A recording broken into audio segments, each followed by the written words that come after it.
You are listening to the Eskimo Empire Podcast, a proud member of the Canadian Football Podcast Network. Squeal. I do not. You do not squeal, you squee.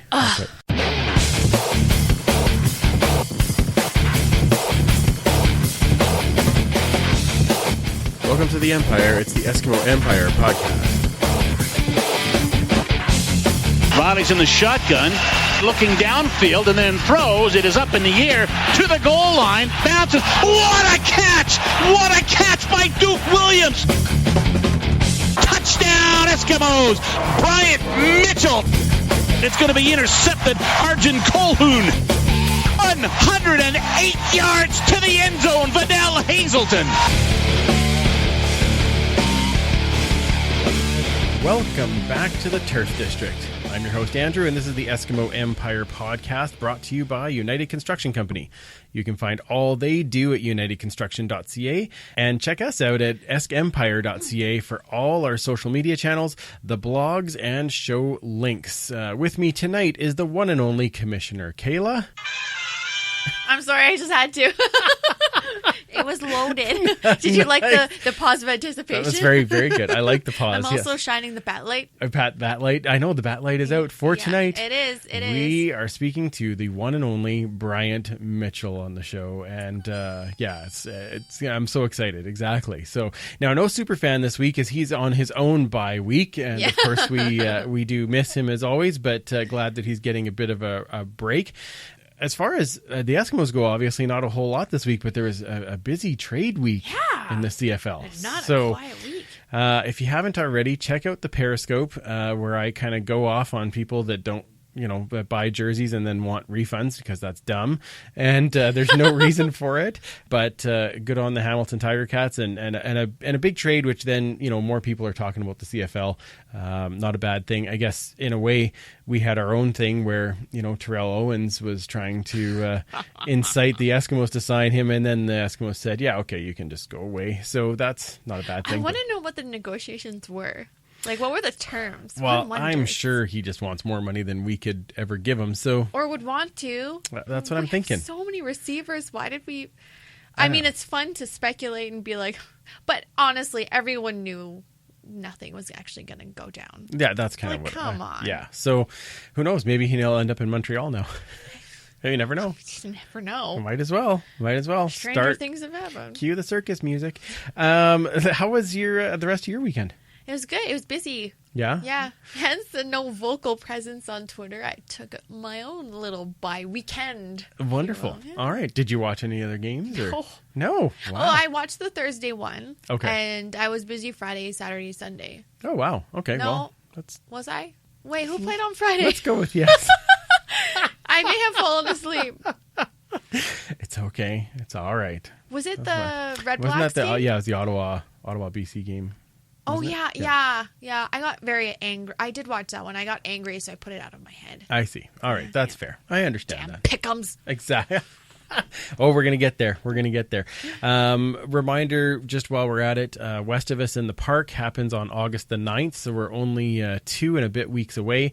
We have a couple spots left.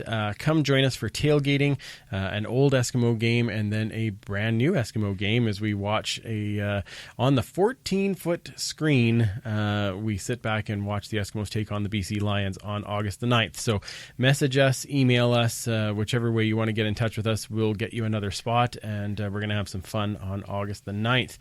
Now, we don't have a game this week, so that was easy. I still have what the though, because I'm sure that Edwards got a major foul somewhere this week. I'm sure of it, so I'm just going to complain about it anyway. Although one thing I did want to talk about, because we were just talking about the Ottawa BC game, and Odell goes through the Ottawa bench, intentional, not intentional, kind of just he had to get off the field, but then ended up chattering and gotten a penalty for it. Being Odell. I just want to give so much credit, though, to Wally for that. Yeah, the slow clap. Absolutely. The Godfather himself. Yep. Says, nope, that does not happen. Go sit on the sidelines. You're not playing this. Yeah. I thought, I love to see when a coach says, no, that'll never be okay. Cool, you take calm, a dumb penalty like that, Yeah. you sit on the sides. Yeah. And, because Moss listens every week. If there's anybody that you might want to think about that with, that'd be great. I would be in total support, just so that we know. That is actually transition to my thoughts on Moss this year is, mind you, it's only going into week 7, but he's way more mild than we're used to. Oh, absolutely, yeah. So, he's had his moments, but yeah. I but have it's my still, moments. Yeah, don't we You all? have your moments. Especially when I'm watching a game. I get a little intense. But yes, props to Wally. I'm so glad that TSN actually showed that. Yeah. He was just like, nope, like stone faced, not having it. This is how it is. Get over there. He was still chatting, like Will is still chatting away, trying to defend himself. And Wally's like, nope, get over, like, Yep. out of too my bad. face. You're done. Yeah. I was I was so impressed with that. So that was a great thing. He deserves a better season. Well, he does. But he can do it next year if he no, he's not around next year. Exactly. Well, sorry, it's not going to be this year because this year's our year. Right, okay. yeah. So I now just want them to do better. That's all. Okay, that's fair. That's fair. Beat Saskatchewan. Oh, I like that. Yeah. I like that. Yeah. Now, we do have some Esks news. Duke was named the player of the week for the last game against the Argos, which is, again, not surprising as he goes over 100 yards once again. Always excited to see the Duke continue to perform and excited to see what he'll do this week against a Montreal team that has gone through a few changes. So that'll be interesting. Can you imagine, though, if he caught 3/4 of those balls? Like, his numbers would be...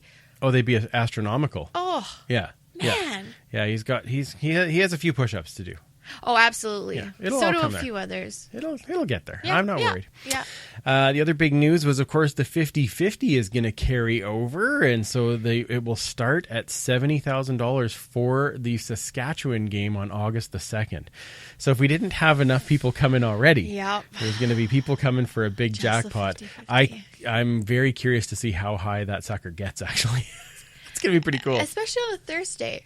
Yeah. It'll be I don't know how many people will be there. because it's an 8 Is it an 8 o'clock? It's an 8 o'clock start on a Thursday Oof, because there is an early game, right? So, yeah.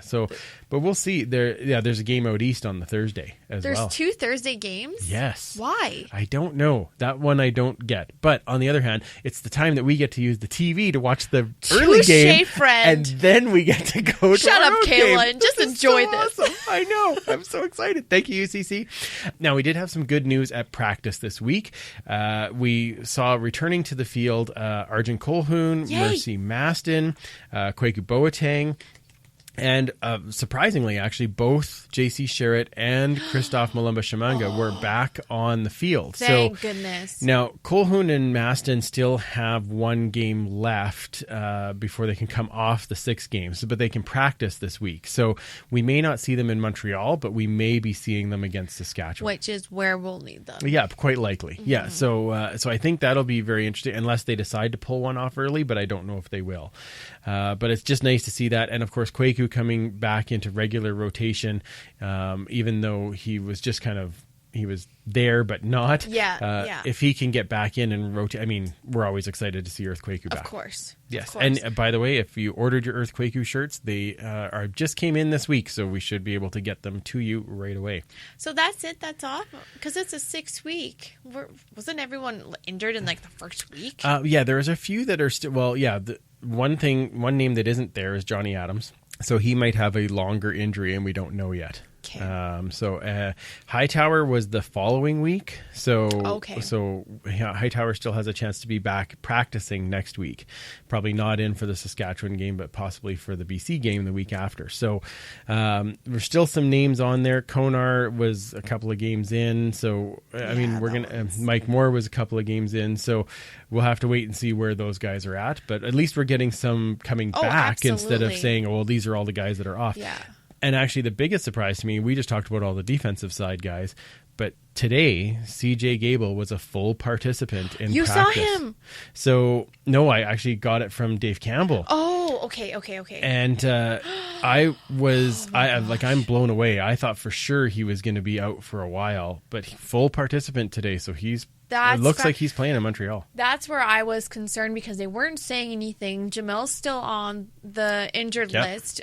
We have Robinson, who's been doing fantastic, but pulling double duty is going to get exhausting for him. And we have Shaq Cooper, right? But he's on the practice squad. But he could come in if CJ was actually hurt. But CJ back and being able to play, I mean, that's a huge boost for us. Yeah. So I'm glad he's well enough to do that. That's, I guess, my big thing, because I didn't think he would be. I have a question for you then. Yes. Transitioning to the Saskatchewan game, do you think, is Duron Carter still playing DB? Yes. So do you think he will be covering Duke?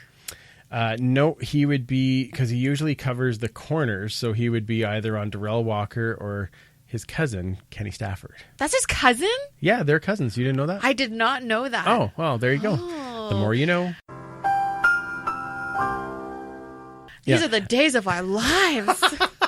Fantastic. So yeah, they could be going against one another, which would be kind of interesting. Oh, okay. Yeah, I still don't That's for another day. That's for another. Yeah, exactly. That's for a different podcast. Not we're Eskimos here. All right. Well, the other cool thing, I guess, of course, there were some Eskimos in the K-Days parade, and today was Monday Morning Magic, which is always so fantastic, where the Eskimos are out with kids with some special needs, getting a time on all the rides and just enjoying the K-Days experience. So that's just fantastic. So to talk more about that, and of course his bye week, we decided to pull in a player to talk about it. So we are joined by the one and only Batman, number 80, Bryant Mitchell. To the Batmobile. Let's go.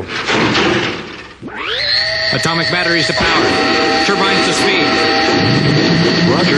Ready to move out.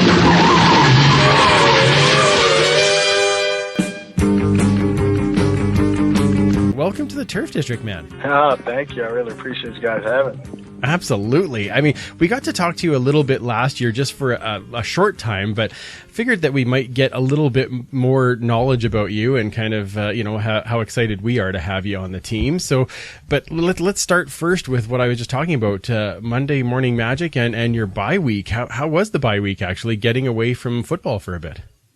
For me, I actually didn't get away from football this year. So this year I actually stayed here and just kind of enjoyed some time to myself, but still trained every day. Still was at the stadium, making sure that, I was getting back into pristine form from, the injury that I had in camp. Oh, so nice that you're actually back. That's that's a good thing. Aw, did you miss your babies though? Oh, of course. Yeah. It sucks, I'm like, man, I really want to go home, but, I just wanted to make sure that I was, putting myself in a position, to be able to, give them, what I would say, the things that I didn't have, and, pursue this goal so that it benefits my whole family. Absolutely. No, that's totally respectable. No kidding. Yeah. I guess it's a little different for you it's 3, right? 3 kids at home? Yes. Yes. Yeah, and 3 boys. So it's a little different when you say, Daddy's got to go to work. Because when daddy goes to work, he's gone for almost 6 months. So like, how do you kind of deal with that? Like, are you like, it's just a lot of FaceTiming, or how does that work for you? Yeah. So I try to FaceTime them as much as possible, my twins are 3, Mm-hmm. so, they don't talk as much. When we do FaceTime, they run around, they play. I get about a legitimate 45 seconds of actual talking, and the rest of it is just me, kind of talking to myself. Hey, what are you guys doing? How's everything going? What'd you do today? And then, they do this thing where they always scream, "Hi, Daddy! Hi, Daddy!" And then, as they're moving past, going back and forth. So, awesome. There's that. And then my oldest, he's 7, so okay. We actually have conversations. We actually can sit there and have a conversation, but when I'm gone, I can tell when the conversations change when I'm gone as opposed to when I'm home, Oh, when yeah. I'm home, we kind of sit and relax sometimes, and we have straightforward, back and forth. When I'm here, it's like, "Oh, Dad, can I tell you something?" "Yeah, go ahead." "Oh, Dad, can I tell you something?" "Oh, Dad, guess what?" oh, Dad, guess what? So I can tell, he just wants to get it all out, as much as possible, so, but we have great conversations, about football, about basketball, one of his favorite players is Odell Beckham, so, he's always talking about Odell. And his other favorite is Brandon, so I have to live that down as well. Uncle Brandon. It's not a bad pick for him, actually. Not at all. Not a bad pick at all. All right, I respect it. I bet. Kind of have to. And then your 7-year-old is like, okay, Dad, can I tell you something? You're like, sure. And then 2 seconds later, one of the 3-year-olds is making a funny face in the background, right? Like that's every time when I have to FaceTime my kids when I'm away, like my youngest one, he just waits until the other ones start talking. And then he comes and tries to make like the funniest face possible on the screen just to see if it'll crack me up while they're having to have a conversation. So yeah, I'm sure that happens on yours too. Sounds about right with siblings. Oh, all the time. Funny. It's the funniest thing. Just a quick side note. So he has Brandon's number. Oh, he has okay. his own iPad. So he FaceTimed. He called me one day to ask me, can he FaceTime Brandon? I told him, of course, Brandon told him already, FaceTime me anytime, Nice. So I was like, yeah. He said, do you think he's busy right now? I said, no, I don't think so. So he calls him. 30 minutes go by. He called me just to ask, can he call Brandon? I'm thinking he's calling to talk to me. 30 minutes go by. He calls me back and he's like, Dad, Brandon's sending me some cards because he collects like, Pokemon cards, football cards, in the cards right now. And so cute. The other day I get a phone call. Brandon sent him about 20 plus cards and he signed them all for him. And he's just ecstatic, And he's like, yeah, Dad, Brandon sent me these cards. He's all happy. He's like, oh yeah, Dad, you can sign yours too for me. And it's like, yeah. But yeah, believe me, I get the tail end of it. Oh my goodness, that's adorable. That's awesome. Okay, so did you and Brandon actually know each other before the Eskimos? Because you guys got pretty tight. No, it's funny. So we met in minicamp. He was kind of reserved, kind of quiet. If you ever watched his first couple interviews, I think Quinn from Global might have asked him, like, are you shy? Because he was very quiet, And so we practice roster. So in camp, guys were getting cut. And so he and I just would stay after camp and, after practice and catch balls, and just have conversations. And we just kind of started realizing, like, man, we're kind of alike. Nice. And, just kind of had the same goals, aspirations, and, that just kind of was a trickle-down effect. My roommate had gotten cut, and so did his. So I was like, hey, I asked, upper management, hey, can we be roommates? And then, we're roommates then they put us in to be roommates for, practice roster. Awesome. And then we were roommates last year. So, we just kind of hit it off. And then, he came and spent the whole off season with me last year in San Diego. And awesome. then this year, obviously it was a difference because, he's in the NFL now. Their schedule is different. Yeah. But he still came to, I moved to Houston. He came down to Houston and, he spent a week with me there. So wow. What a great friendship. Yeah. I love those kind of stories. Yeah. It is. And that's what happens in football. You get these lifelong friendships. Yeah. Yeah. He's really my brother. Like, we really treat each other like brothers. Oh, that's fantastic. Little heart is I was going to say, Kayla's tearing up now. That's pretty good. Now, I'm gonna roll back to the kids again. One of the things I saw doing that you did on your bye week was that you were taking part with the Edmonton Public Library, and you were actually doing some reading to the kids. So, how is that, and how are your reading out loud skills? It's funny. I'm if you haven't noticed, I'm a big kid, so I feel like my reading aloud skills are amazing. I had a couple of the parents come by and tell me, like, you're so great with the kids. And in my head, I'm like, I have 3. Yeah. You have to start improvising. Wow. So, I think that, it was a great experience. I love kids. You know, I've always loved kids, you know, growing up. And just knowing the platform that I have, you know, I thank God for it. I just, you know, want to be able to utilize it, you know, for the betterment of, you know, the generations that are upcoming. Well, you fit right in with this Eskimo community. Like, holy smokes. Like, that's exactly the players that we want on our team. So, Love it. okay. And drifting on to more kids stuff. So you were at Monday Morning Magic. Yes. And what was that experience like for you? It was great. So, you know, I really just try to always, you know, see things as, you know, what would it have been, you know, how would I have responded to these things when I was a child, you know? And I was telling someone the other day, you know, one thing for me, the San Diego Chargers at the time actually came to my middle school when I was in 8th grade. And, you know, for all the kids that had a 3.5 and above, they got free Chargers tickets, you know. Oh, nice. A couple of the players, they came, took pictures with us.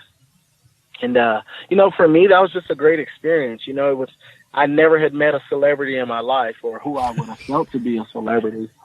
And it touched me. You know, it was one of those situations where I just, like, man, like I want to be able to do that. You know, that same feeling that I got is the same feeling I hope that, you know, I'm able to give to a child who, you know, may not get to experience this every day. So, you know, things like that, whenever I'm asked to do anything like that, you know, I love it.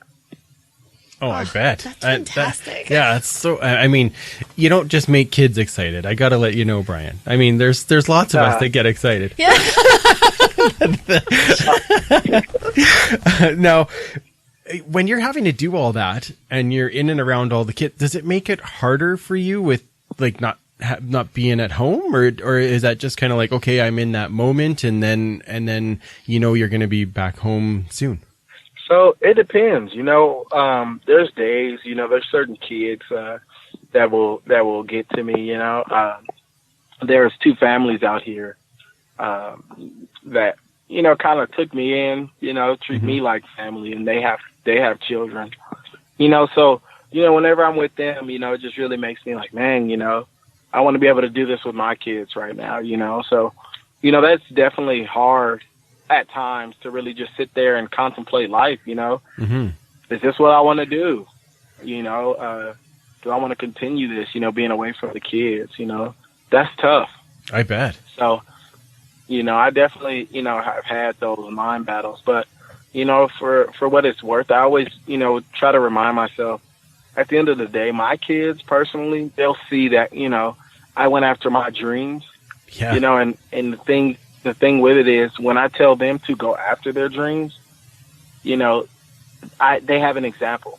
Yeah. And they can say, okay, well, you know, Dad did it, you know, and so it doesn't become a situation like me, you know.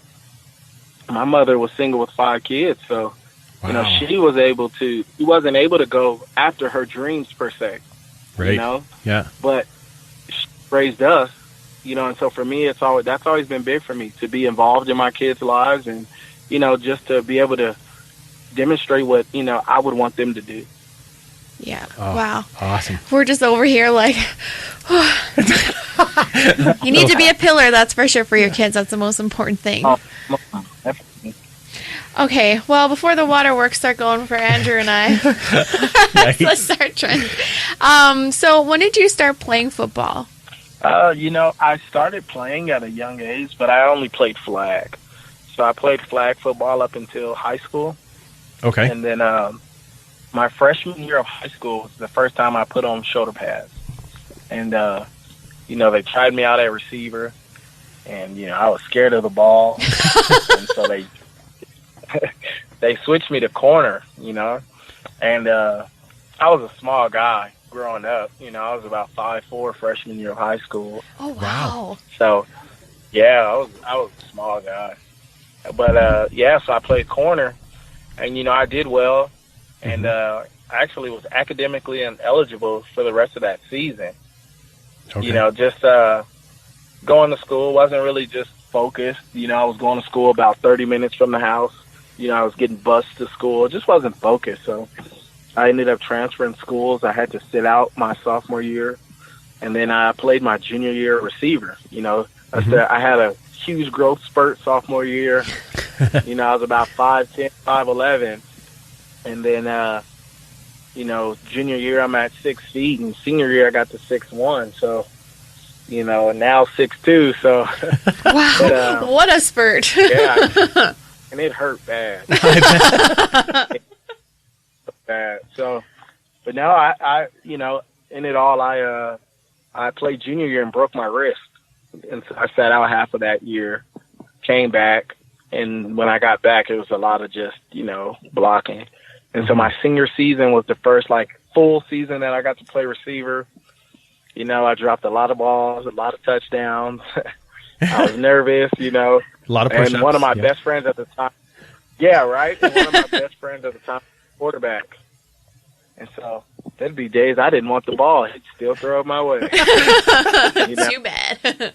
Yeah, like, it was like, I'd be like, hey, don't throw it to me on this one. Like, you know, and I'd run the route and the ball's coming my way. So, you know, it kind of just put things in, you know, it kind of put me in situations where, okay, you know, and I just fell in love with it, you know, and so I've been playing since. So really, I would tell you my senior year of high school. That's been the when you really started. Okay, yeah, perfect. Yeah. So now you've been up here this is your 4th year up here.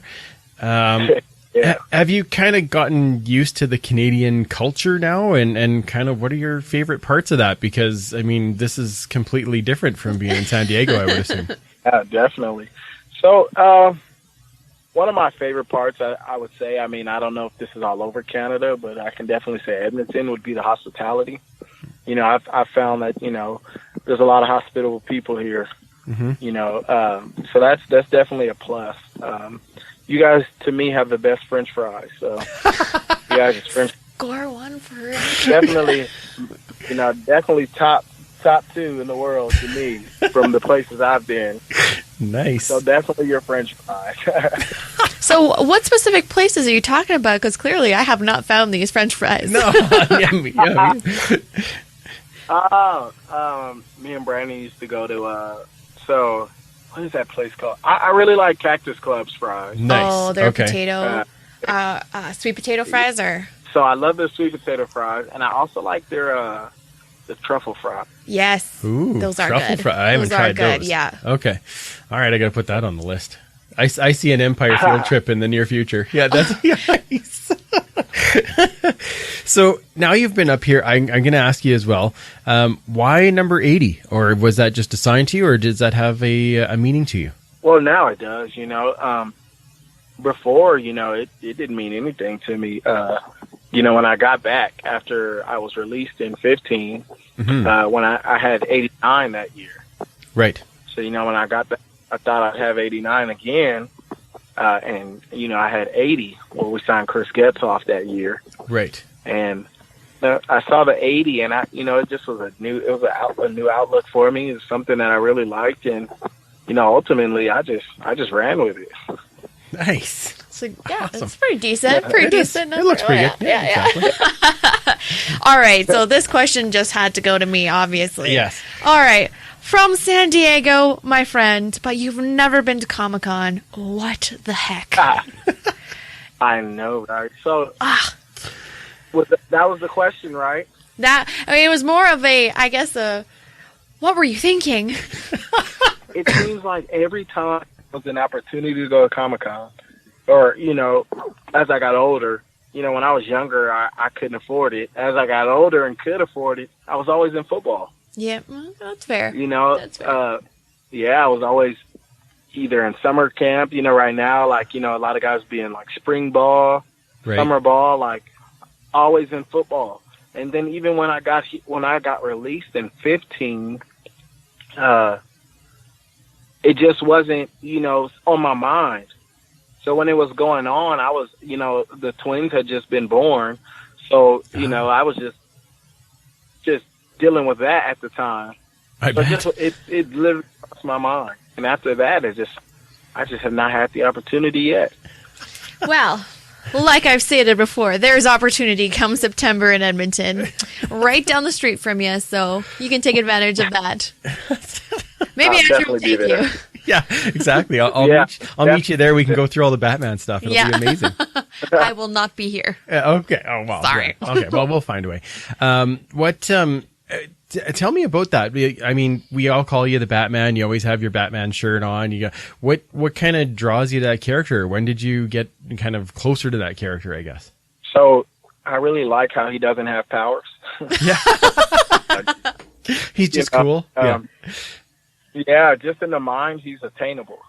Someone that you could be. I like that he doesn't kill people. He always, though deep down he's a dark person or whatever, people try to make him out to be, he definitely has a heart for everyone. Yes. And so, that's how I try to have a heart for everyone, try to love everyone. That's one thing I always tell my son, no matter what, you love everyone. And so, that to me just kind of, signifies the type of man I want to be. And so, although I like his character, I've liked him since I was a young kid. I actually stole him from my brother, but it's like a girlfriend. That as I got older and started to understand him, that's really what it became to me. Wow, that is the reason for me liking shows is so ridiculous now. in comparison. Yes. Believe me, I still have my day. For why I like different things, but just growing up, he's been a staple for me. Of course, I like other superheroes, but all right. He's it. There is a YouTube channel called How It Should Have Ended. I don't know if you've heard of it or seen any of it, but they always have a little skit it's a cartoon, but it's hilarious. And they have a little skit at the end of all of them, I believe, with Batman and Superman having coffee in a cafe talking about just like random stuff. And the Batman character is probably the funniest one because his answer for everything is, because I'm Batman. Seriously. I will post it on Twitter. It is hilarious. Please, I need to see that. Oh, it's good stuff. It's really good stuff. Oh man. Well, Batman, this was fantastic. Thank you so much for joining us and filling us a little bit in on you and what you do when you're not playing football and all these other things and all the great stuff you're doing in the community. You've been an amazing Eskimo so far, and of course we would like you to continue to be an amazing Eskimo for a long time. So thank you again for coming on. And where can you tell people, where do they find you online and things if they want to follow you? If you want to follow me at _BMitch, BMITC 16 _BMitch16. That is my Twitter handle and my Instagram handle. So follow me. It is fantastic. So thank you so much, man, and good luck on Thursday. And we're looking forward to seeing a whole bunch more of you flying in the air like you did a couple weeks ago. Yes, please. Oh, I hope so. Thank you, guys. Oh, man, that was awesome. I don't even know what word to put on it. It was so fantastic. Awesome and holy mazzoli. Oh, yeah, exactly. Yeah, I'll even let it go on the Eskimo podcast. That's right. That's fantastic. Let's take a really quick break, and we'll come back with our CFPN game preview and, of course, our pick'em and fantasy picks. Hey, how you doing? This is number 58, Travis Bond. You're listening to the Eskimo Empire Podcast. The Eskimo Empire Podcast is brought to you by United Construction Company. As a full-service commercial general contractor, United Construction Company serves large and small-scale commercial, light industrial, and multifamily residential construction projects across Western Canada. UCC is a relationship-focused builder, forming a trust and respect that is at the forefront of their commitment to quality, value, and integrity. Visit their website at unitedconstruction.ca to find out more and support them as they support the Empire. Get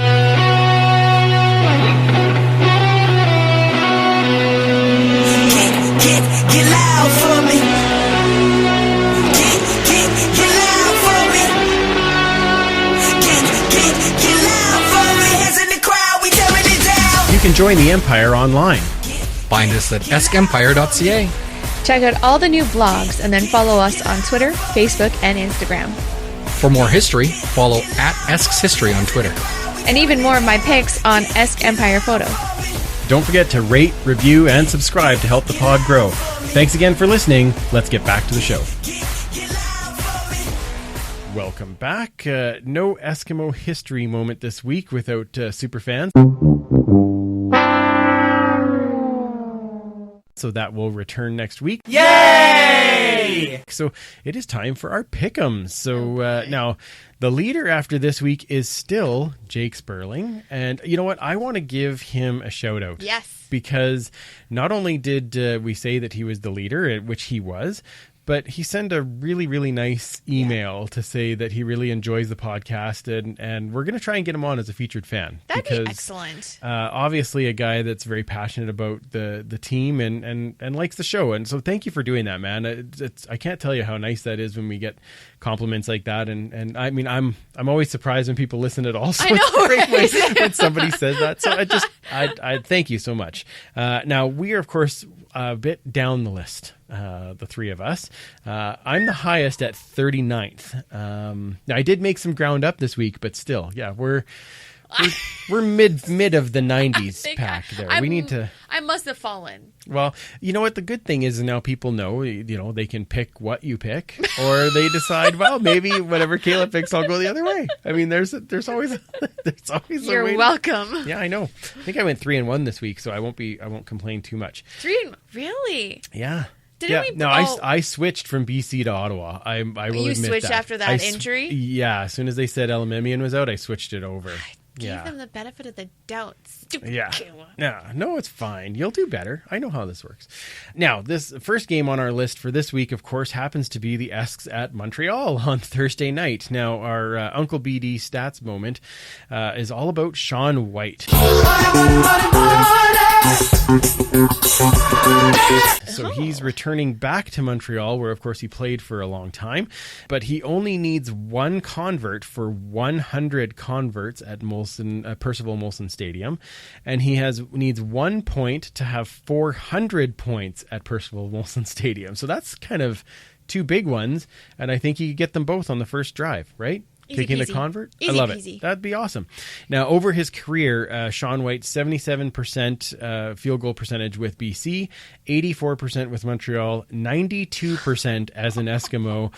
He just gets better all the time. He's like a fine wine. And see what happens when people believe in you. That's right. You just grow wings and fly away with awesome results. We believe in you, money. Terrible Wait analogy. a minute. That sounded, yeah. We believe in you, Sean. I should probably say that. Yeah, because I believe in you, money. Well, kind of. Anyway, before we get to the Esk side, let's get to our Canadian Football Podcast Network preview. And for that, we bring in our good friend from the Alouettes flight deck, CliffyD. I'm doing good. How are you doing? I'm doing very well. And hey, we timed this interview perfectly right as the big news is coming out that there is a big trade in Alouette land. And it sounds like Johnny Football is now an Alouette. What?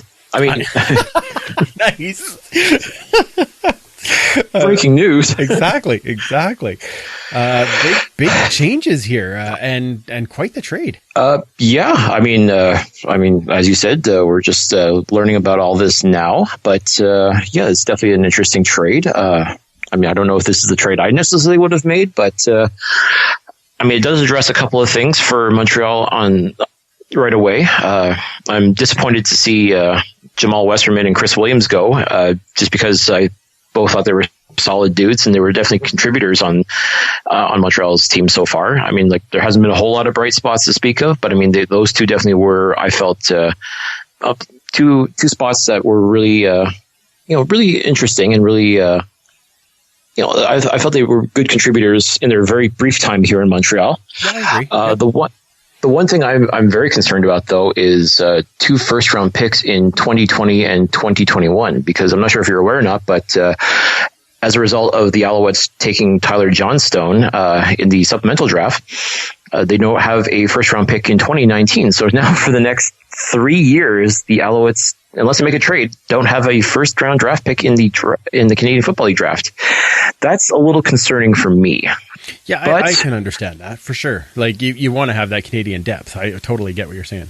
Mm-hmm. And that's the thing. I think Montreal's Canadian depth overall is not as bad as what most people seem to or would assume it would be. But at the same time, it's still one of those areas where you can't afford to lose anything, especially in the first round too. I mean, like there has been a lot of busts in the first round, but there's also been some really solid players as well. So, I mean, it's always a crapshoot no matter what when it comes to the draft. But at the same time, you still like knowing that if the best available players are there, you want to be able to have the chance to take them. And by trading them away for a player who, again, is under contract for this season and next. Yeah, absolutely. I mean, you're almost, I don't want to say you're mortgaging the future, but at the same time, you kind of are. Well, and I guess it'll really come down to, is Manziel going to be able to play to the height that everybody thinks that he can, and how soon is that going to be? And then, like you said, how long is he going to be around? Is he going to be around for this year and next for sure? But will he be there beyond that if he does have some success? And how does that work? I mean, the one nice thing that is going is I guess he already does know Mike Sherman, so hopefully that will help in that particular area. And I'm sure it will. And I think the writing was kind of on the wall too of just how well Jeremiah Masoli has been playing. I mean, he's just been, a real bright spot for the Tiger Cats. So I had my doubts even when Manziel had signed with the Tiger Cats, whether he was actually going to get how much playing time he was actually going to get. So I get this as a move you want to try and take advantage of the fact that he's still very much a name and a talent. And again, the limited action he had in preseason, he looked not terrible. So, I mean, if he's really serious about changing everything, and by all accounts, everything I've been told is that he's been a model citizen in his very brief time in Hamilton. If that stays the case in Montreal, as long as there's not immediate pressure for him to go out there and perform and win, if he's given a chance to properly learn the playbook and he can work with the coaching staff to develop properly, like he should be, like he was probably doing in Hamilton. Listen, who knows whether it's going to work or not. I mean, it's all a lot to take in right now, but I bet. Well, the one thing I guess we can say is he's likely not going to be the starter this Thursday when the Eskimos come to town. But who do you think would be the starter right now? Do you think that Schultz is the starter? Do you think we finally get to see Vernon Adams again? What do you think about that? Well, it's a short week, so I'm not expecting a whole lot of changes with Willie being injured, though. I mean, it's definitely looking more and more like it's going to be Schultz that's going to be the starting quarterback, and I'm perfectly okay with that because even though he didn't play phenomenal football against Calgary the other day, I still saw there was a lot there that I liked, and I think it's just a matter of he was kind of thrown into the fire, whereas now he'll have a chance to prepare and get ready for Edmonton. So I think that'll definitely help his psyche a little bit more. I think he'll be a little more prepared and a little more ready for the responsibility of leading the offense. So I would like to see what Matthew Schultz can do. We already know what Vernon Adams can do. We haven't seen a whole lot of him recently, but I mean, he too could also step in if Schultz gets hurt or just isn't quite winning over that confidence of his teammates. So I'll tell you right now, I really don't see Johnny Manziel in the lineup on Thursday. That just seems preposterous, quite frankly. A little more Johnny learning the play for one more week. Learning the playbook in 4 days. I mean, I know Kevin Glenn once said he could do that, but that's Kevin Glenn. Johnny Manziel is no Kevin Glenn. Let's put it that way. That is true. Yeah, we would think so. Let's actually talk a little bit about the other side of the ball with the Alouettes, because one of the things that actually is starting to improve, or at least I thought was improving on the Alouettes, was the defense. It's starting to look a little more like a Stubler defense. You have standouts like Aki, and up until a few minutes ago, Westerman. But I mean, how do you see that defense holding up against the Esks offense this week? Well, that's one thing with the Eskimos. Man, that Mike Riley, I tell you, that's a quarterback. He's definitely no Johnny Manziel. That's very true. It's very true. Yes, we do enjoy having him. We're very lucky that way. But one thing I will say, and I've noticed so far in a lot of the games for Montreal, is that the defense almost seems to take time to sort of click. And once it does click, they shut things right down. I mean, they did a very good job of shutting down Bo Levi Mitchell and the Stampeders the other day. And the second half for sure. I mean, the cynical part of people would probably just say, well, the game was already over at that point. And to a degree, that's correct. But at the same time, the best that Calgary could manage was a pair of field goals in the second half. So, I mean, like, this is still that high power offense. And I expect to see a similar offense with the Eskimos. Like I said, the talent is definitely there, but I think Montreal secondary will have their hands full trying to shut down guys like Kenny Stafford and Duke Williams. I mean, these are some solid players that can get open and make plays happen.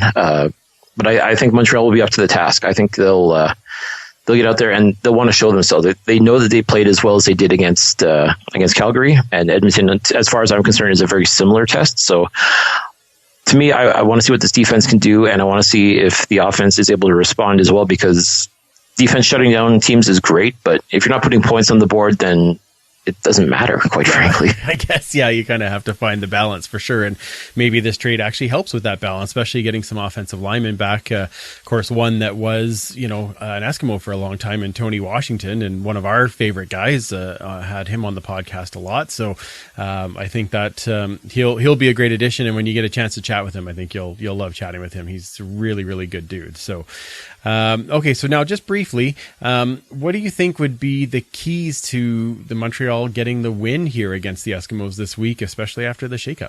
Well, I think, to me, if Montreal's going to be competitive, they've got to get their act together when it comes to offense. I mean, without question, the O-line has to give whoever is the quarterback is going to be, give them time to make plays. We saw that against Calgary, that once they work as a cohesive unit, and Schultz was able to either throw the ball or hand it off to Tyrell Sutton and make some lanes for Sutton to run.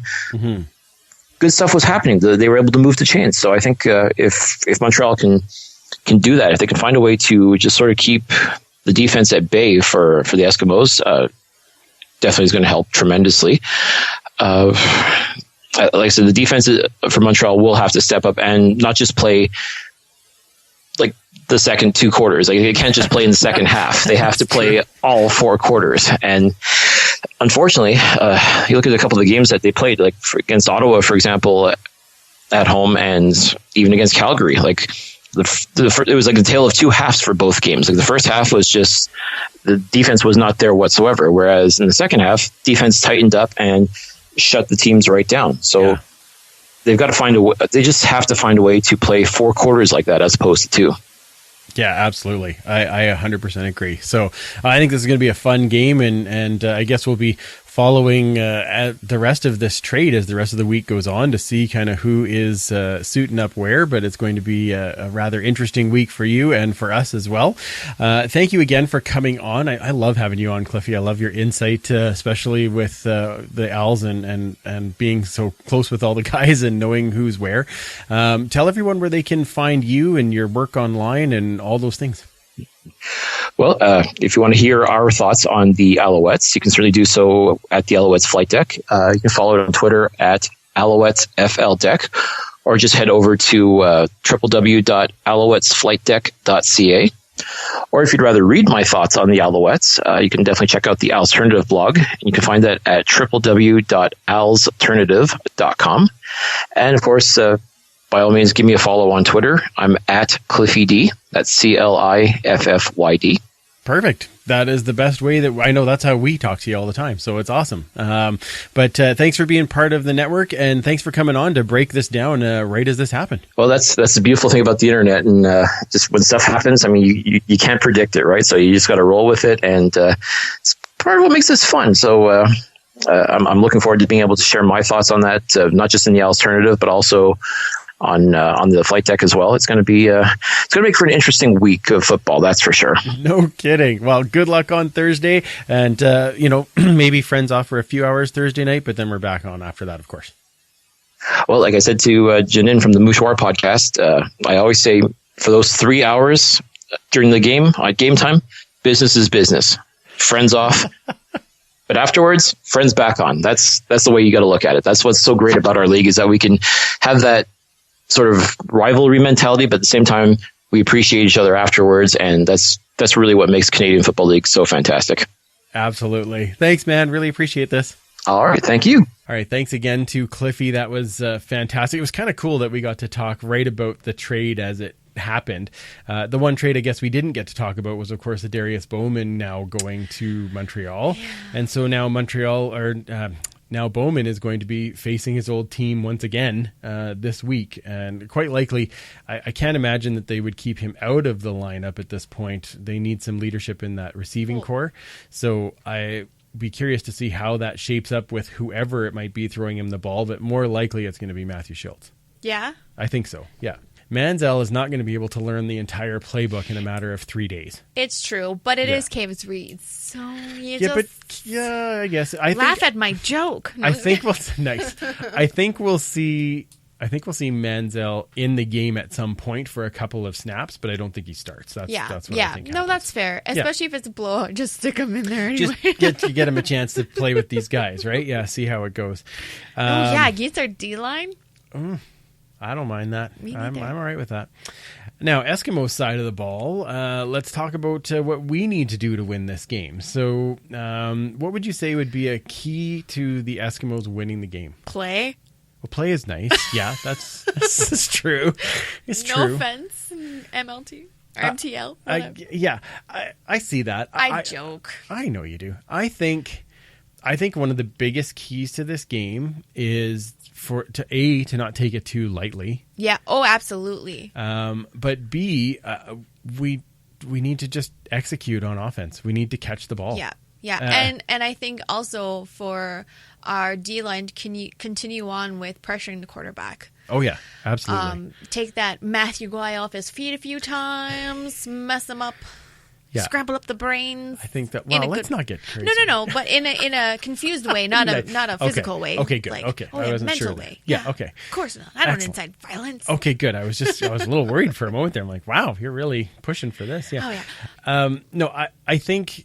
Montreal has shown in the last few weeks they've been very good at shutting down the run. Yeah. Henoch Mwamba has played a huge part in actually keeping the run to very little as far as the teams playing against Montreal. So CJ Gable, I don't know how many times he'll actually get the ball or how often he'll be running, but that means our passing plays are going to have to be there, and we're going to need those guys to be sharp, catching the ball. Yeah. And I think we need to shake it up a little bit. I'd like to see more of those 5 to 7 yard passes, and it doesn't always have to be 20 plus. Yeah. I love the 20 pluses. Don't get me wrong. Yeah. Have them in there, but I think we need those 5, 7, 9 yard passes and just kind of work our way down and eat up the clock. I 100% agree. Absolutely. That is one of the things that has really been bothering me is the lack of rushing yards, because really we can do better. Yeah. The one game 165. So we know we can do it. Exactly. Yeah. But that's not all on our running backs too, right? Right. But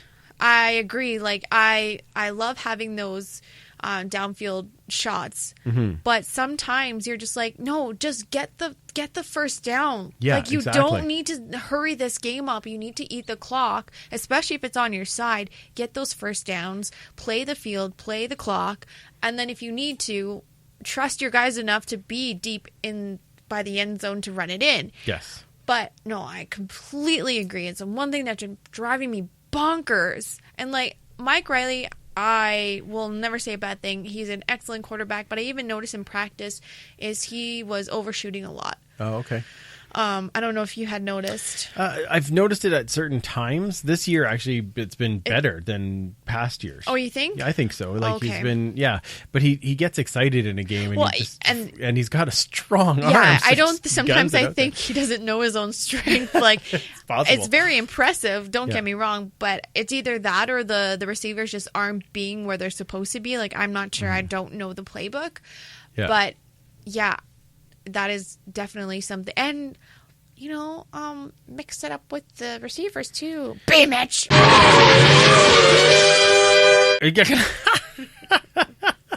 Yeah, that would be nice. I mean, especially after we just talked to him. I mean, right? Come on. Right. And DT said he was going to be the leading receiver for 2018. Right. So it's not panning out so well right now. Let's get him going. Yeah. I mean, lots of Duke. I'm perfectly fine with that. Oh, but, absolutely. Nothing take away from our receivers. But I think in order to have a very dominant receiving core is you have to be able to use all of them and utilize all of them and have enough trust in all of them to be able to catch those balls consistently. I mean, a few drops, that's going to happen. Mm-hmm. But I love seeing Nataye out there. Oh my gosh. And to see some of those balls that he's been catching. Yeah. Dude, that's awesome. I don't. He's doing very well. Flustered, but so get him. Yeah, get everybody the ball. Spread it out. Absolutely. Yeah. No, I'm totally on board with that for sure. Now, in this game, is there a particular guy or position that you're going to be watching closer? I'm honestly going to be watching Montreal a little bit closer. Okay. Don't get me wrong. I love my Eskies, and I'm going to be watching them. But I want this league to be successful in all its teams. Mm-hmm. I mean, you don't have to. Saskatchewan doesn't have to win. Calgary doesn't have to. I don't care about that. Nice. Oops, I just say that. They play each other this week, so that'll be fun. Right? One of them has to lose. But it sucks when you have one team that gets pooped on. Right. It's... Yeah, I get what you're saying. And I used to hate Montreal with a passion because they always beat us. Oh, well, they had Calvillo. Yeah. But who doesn't love Calvillo? Well, that's true. Oh my gosh. Yeah. But no, as far as the Eskimos, I am continuing to watch Bazzi. Okay. There is I love having those guys that just continue to be better and they're special. There's just something about them, and there's something about Bazzi that reminds me of someone else who I'm not going to name. Okay. But yeah, I'm very excited to see the D-line impressing. Okay. Yeah. Good. That's a perfect pick. I'm going to go on the other side of the ball and say the offensive line because of what we just talked about. Oh, absolutely. I do want to see them. Obviously, they've been way better in pass protection, giving Mike lots of time. Yeah. Oh, yes. And I love seeing that. Yeah. I would love to see them find a way to open those holes and find a way to get a running game going against a Montreal defense that is very good against the run. So I would like to, I'm going to keep my eye on the offensive line and how they're going to approach that, especially when they're, playing, I guess, kind of earlier than what they're used to, right? Because it's out east. So that is actually something that I'm also very impressed with is the O-line. Because I don't know if you remember last year, when we did kind of like a recap and you said, what are you going to be looking for next year? And I'm like, the O-line. And because I haven't talked about them, that is a very good sign. Okay, good. Well, then that must be it. So keep not talking about them. Exactly. And no holds, guys. Let's calm down on the holds. Let's keep the penalties to a minimum, shall we? Especially the holds. Come on. Yeah, come on. We can do that. All right. Now, of course, we're both picking the Eskimos to win this. I'm pretty sure I don't have to even ask that. What would you say? Would you say by how much do you think they're going to win? Well, given the fact that Montreal held Calgary to 25, yep. I think it's going to be a similar style game. I don't think it's going to be too high scoring, but I'll give the Eskimos 28. Okay. And Montreal, oh man, I got to do math. Hang on.